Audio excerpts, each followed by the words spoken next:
There's a crucial announcement coming out on June 11th that could shift how we look at Social Security benefits for millions of Americans. If you receive retirement, SSDI, SSI, survivor, spousal, VA, or RRB benefits, you'll want to hear what's unfolding. The inflation report coming this week, known as the Consumer Price Index, might not be used to officially calculate next year's COLA, cost of living adjustment, but it's going to shape the narrative and expectations moving forward. In this video, we'll break down how this CPI data ties directly into the future of your monthly payments, why experts are growing concerned about upcoming numbers, and what seniors on fixed incomes need to brace for. You won't want to miss the full breakdown. Before we dive in, please take a moment to hit that like button and subscribe to Social Security Post. We bring timely, well-researched updates that help you stay informed about changes to Social Security, Medicare, and more. If you care about your benefits and want to be the first to know when something changes, you're in the right place. Watch until the end because I'll explain what this latest inflation report might really mean for your next COLA and why the numbers might not reflect what you're actually paying at the store.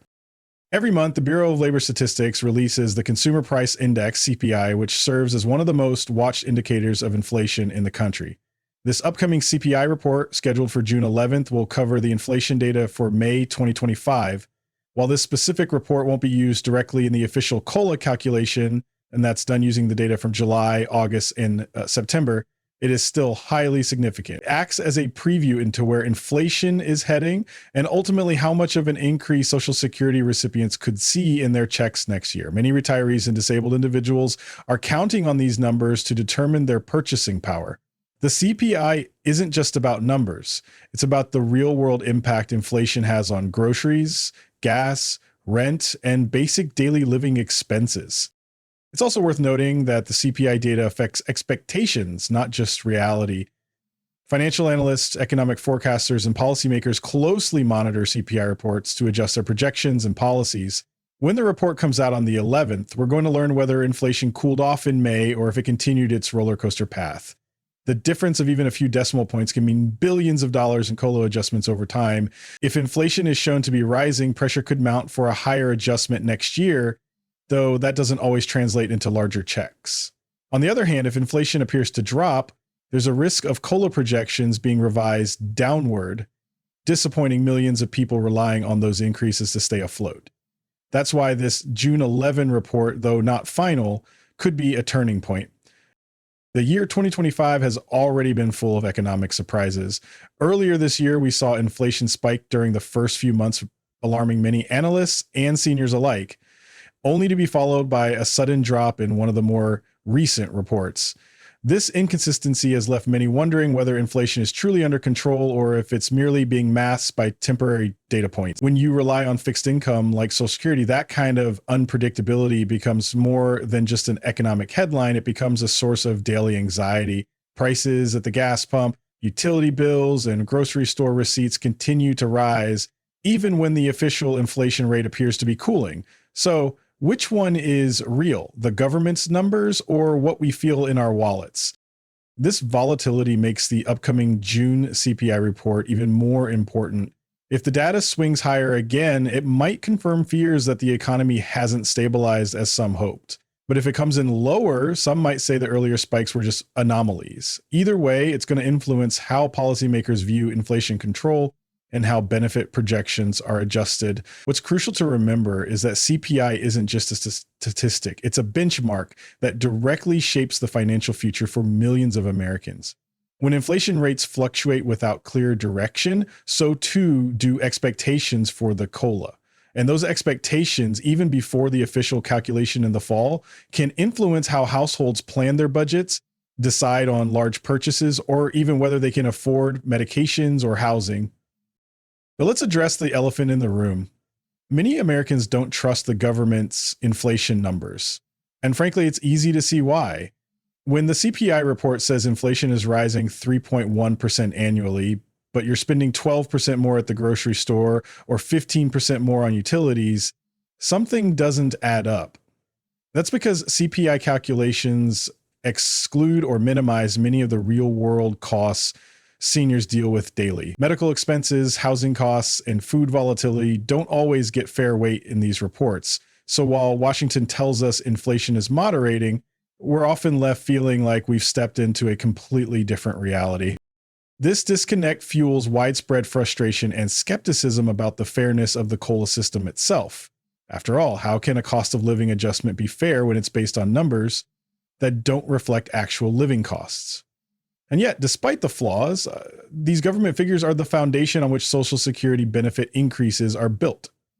There's no alternative formula or audit process that allows us to substitute these with better metric. So even if they're inaccurate or even manipulated, as some claim, they remain the official measure. That's what makes each CPI report so significant. It might not reflect your personal experience, but it decides how much more you get paid each year. One key factor many overlook in inflation reporting is the role of global trade and domestic supply chains, especially when tariffs are introduced or adjusted.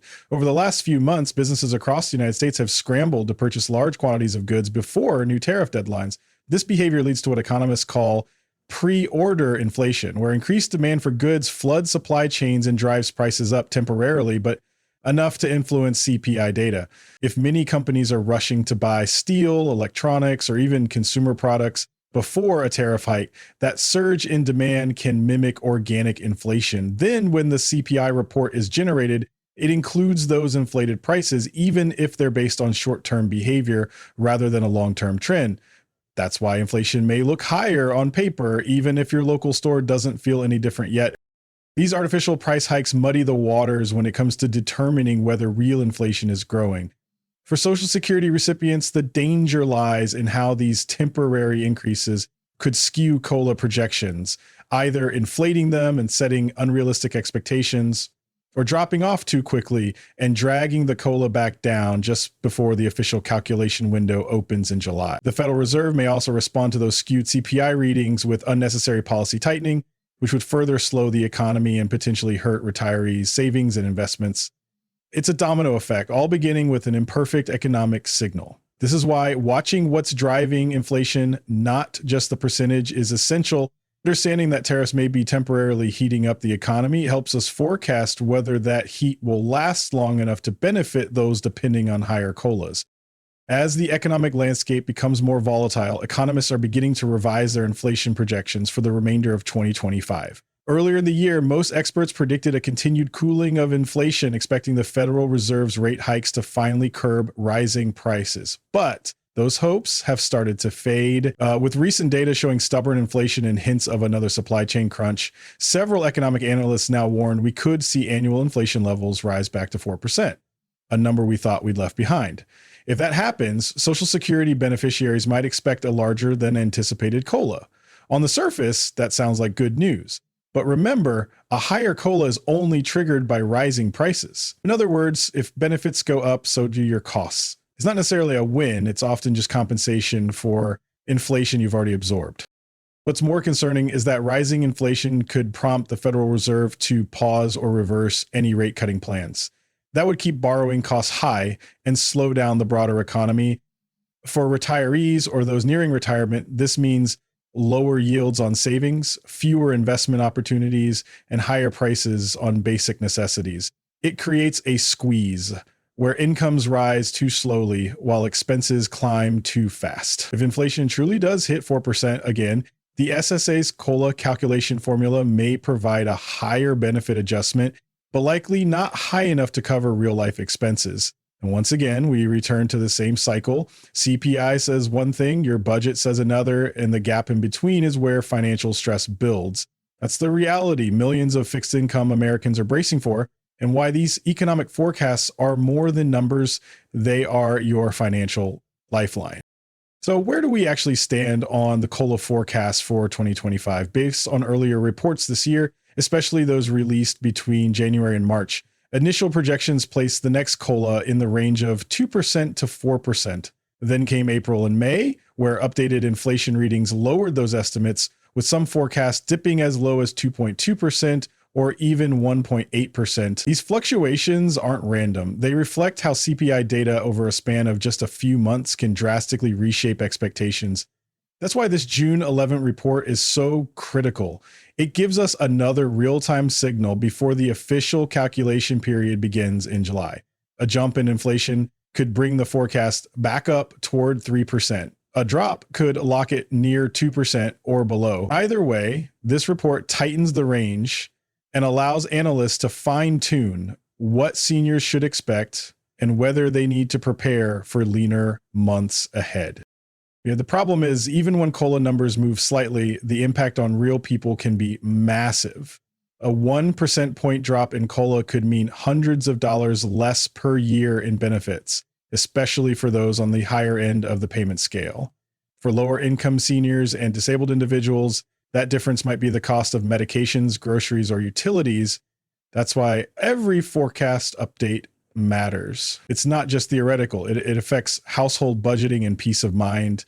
And given that COLA forecasts are inherently based on past inflation, not future prices, there's always a delay built into the system. In short, the money you get next year is meant to make up for inflation you already experience. It's a backward-looking fix, not a forward-looking solution, and that lag hurts. That's why we continue monitoring each new data release so closely, because the earlier we know where the trend is heading, the better you can prepare. Every year, Social Security recipients go through the same frustrating cycle, hearing about a COLA increase, only to realize it barely covers the cost of living they've already endured.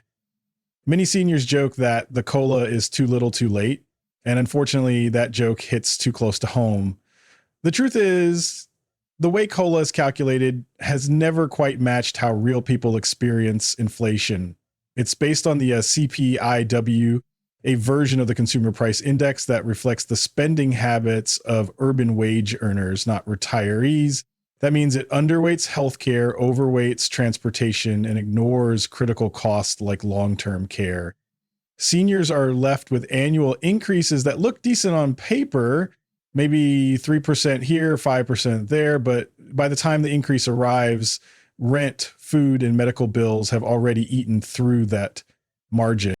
This disconnect creates a sense of betrayal. Social Security was designed to be a safety net, not a struggle. But today, too many people feel like they're falling behind, even as Washington claims they're being taken care of. COLAs are supposed to protect purchasing power, yet most recipients say they feel poorer each year. It's not just about the numbers, it's about dignity. When your benefits don't stretch as far, your independence shrinks. When the government says you're getting a raise, but your electric bill doubled, it feels like gaslighting. That's why so many seniors continue to push for a more accurate inflation formula, something that reflects their real needs, not just statistical averages. Until that happens, COLAs will remain a frustrating and flawed solution to a very real problem.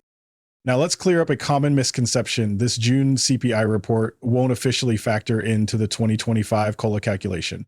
That calculation is based only on data from July, August, and September. But that doesn't mean the June report is irrelevant, quite the opposite. It gives us an early snapshot of the inflation momentum heading into the calculation window. Think of it as the opening pitch in a 3-inning game. If inflation comes in hot in June, it's more likely to stay hot through July and August. If it's cooling off, we can start preparing for a smaller COLA. Either way, it sets the tone. This report helps us identify the direction inflation is trending and gives policy watchers, journalists, and beneficiaries a clearer lens through which to interpret upcoming economic news. Moreover, the June report also impacts public sentiment. When inflation appears low in the lead up to the calculation period, it shapes political narratives and media headlines that in turn affects pressure on lawmakers who might push for alternative relief, such as stimulus measures or supplemental support, if the COLA looks insufficient. So while this report may not go into the SSA's COLA formula, it plays a major role in how the nation talks about inflation and retirement security. It's the earliest signal in a chain of events that will shape Social Security policy for the next 12 months. That's why we're watching June 11th so closely, because even though it doesn't count officially, it absolutely counts in every other way.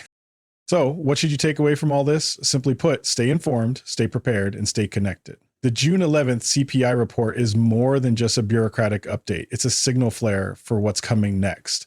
If inflation rises, it could mean a higher COLA in 2025. If it drops, benefit increases may fall short of what people need.